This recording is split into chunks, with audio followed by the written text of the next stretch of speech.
Está con nosotros Felipe Hernández Martín, es coordinador del Foro de AECA de Instrumentos Financieros.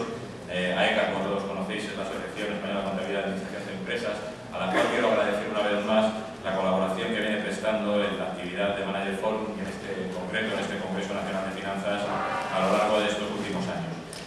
Sin más, cuando quieras, Felipe. Bien, muchas gracias. Pues efectivamente el tema que les voy a hablar no es exactamente la gestión financiera de la empresa, pero es un tema que está muy de actualidad, que son la aparición en Europa de las normas internacionales de contabilidad, que ya también existían en Estados Unidos, y los efectos que han podido tener en la crisis internacional. De manera que me voy a centrarme un poquito más en los problemas que hemos leído, que nos han aparecido sobre todo en Estados Unidos, y la influencia que han podido tener las normas internacionales en la crisis.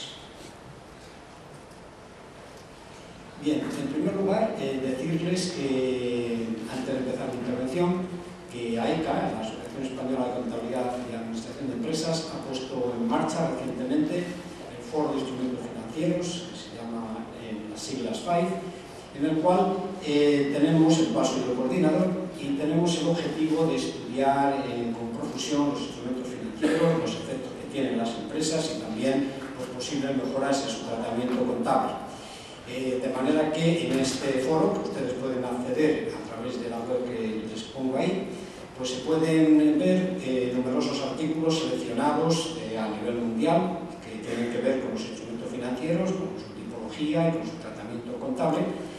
Y vamos a seguir trabajando en esta línea, puesto que es claro que se ha suscitado una gran controversia con los instrumentos financieros en general y con los derivados en particular, y se han expresado opiniones, algunas más sustentadas y otras menos sustentadas, y nosotros en este foro lo que tratamos es de poner, o tratar de contribuir a poner un mejor orden en esta materia.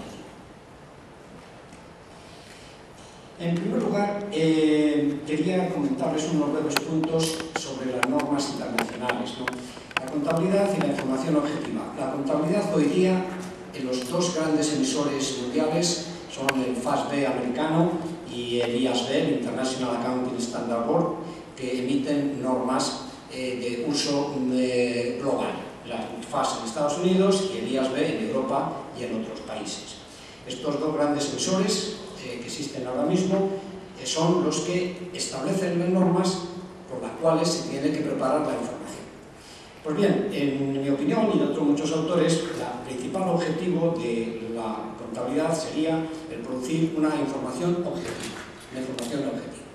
Sin embargo, por razones de que una información objetiva en ocasiones produce una cierta volatilidad, porque los mercados cambian, en determinados momentos cambian muy rápidamente, pues hay quienes piensan que esa volatilidad no es buena, que se refleje en los estados financieros de la empresa, y la realidad es que las normas que se han emitido en este momento, ya les digo, las normas del FASB, concretamente el FAS 133, es el que más regula los instrumentos financieros, y el IAS 39, o la NIC 39, pues han establecido una serie de mecanismos muy complejos en aras de evitar la volatilidad de los resultados, cosa que no han conseguido plenamente.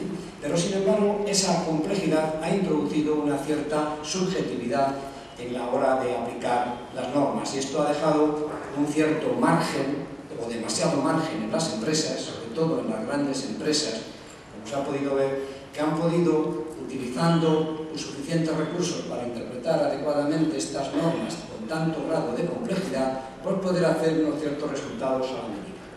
De manera que se ha pasado, y hemos tenido el ejemplo en Estados Unidos recientemente, de unos criterios de alisamiento de beneficio, que son unas técnicas seguidas por las grandes empresas para tratar de evitar grandes altibajos. Esto es algo que está demostrado empíricamente, que las grandes empresas practican alisamiento de beneficio, tratando que si un año ha sido muy grande el beneficio, bajarlo un poco para que al año siguiente sea más parecido.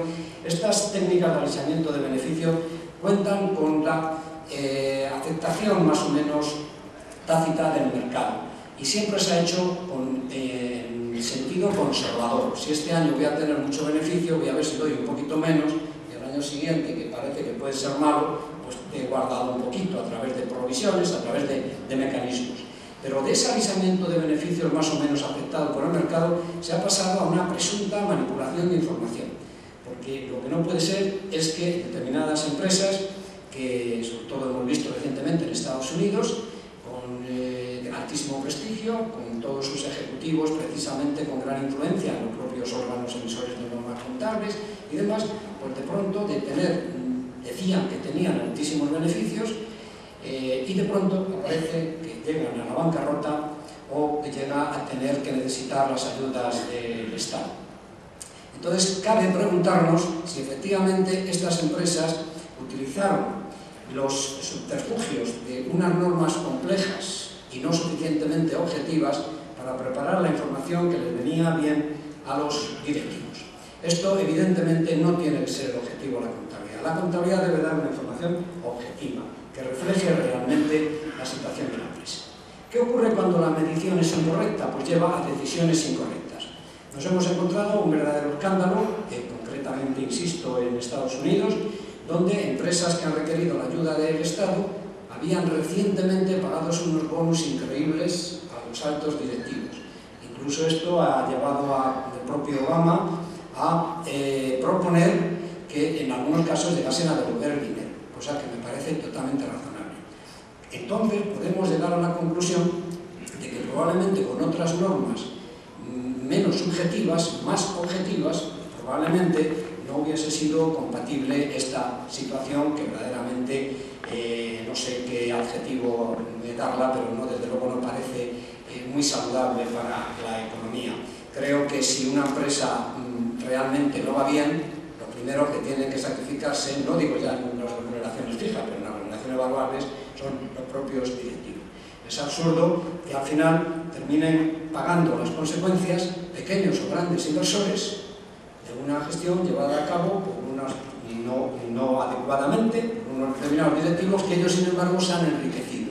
Se han enriquecido porque han hecho la trampa y han perdido el dinero, inversores que no sabían los riesgos en que habían entrado y que en algunas ocasiones las entidades de rating habían puesto a determinadas emisiones un rating muy positivo, cuando luego después la empresa ha quebrado, como Lehman Brothers y otros casos. Pues bien, decía que la medición incorrecta pues lleva a posibles decisiones incorrectas. La medición correcta facilita decisiones, pero no las prejuzga. Es decir, una contabilidad que nos dé una información con criterios objetivos, pues significa que estaremos más tranquilos. Un inversor siempre podrá estar más tranquilo en las inversiones que ha hecho en una determinada empresa si sabe que esa contabilidad es objetiva. Pero claro, hay muchas más cosas para medir una empresa que solamente el beneficio. En la mesa anterior oí decir a alguno de los intervinientes, bueno, es que hoy día la tesorería puede ser más importante que la contabilidad. Pues sí, es posible que así sea. Lo que quiere decir que una empresa, por tener beneficio, no quiere decir que necesariamente tiene que dar un alto dividendo, ni tiene que dar unos bonos extraordinarios a sus altos directivos. Hay otros elementos, como los planes de inversión, los planes de financiación, la mayor o menor liquidez, que puede aconsejar que se sigan unas políticas conservadoras. O sea, el beneficio no significa el dispendio. De manera que lo importante es tener una buena información. Desde luego, si se producen pérdidas, que se conozcan; si se producen beneficios, que se conozcan, que estemos seguros de que son reales. Pero ya digo, no prejuzga que se puedan tomar medidas que no sean suficientemente sopesadas. Por otro lado, también la contabilidad, insisto, debe ser objetiva, porque para la política económica de los gobiernos y para la política económica de la Unión Europea existen otros mecanismos. Por ejemplo, las normas fiscales.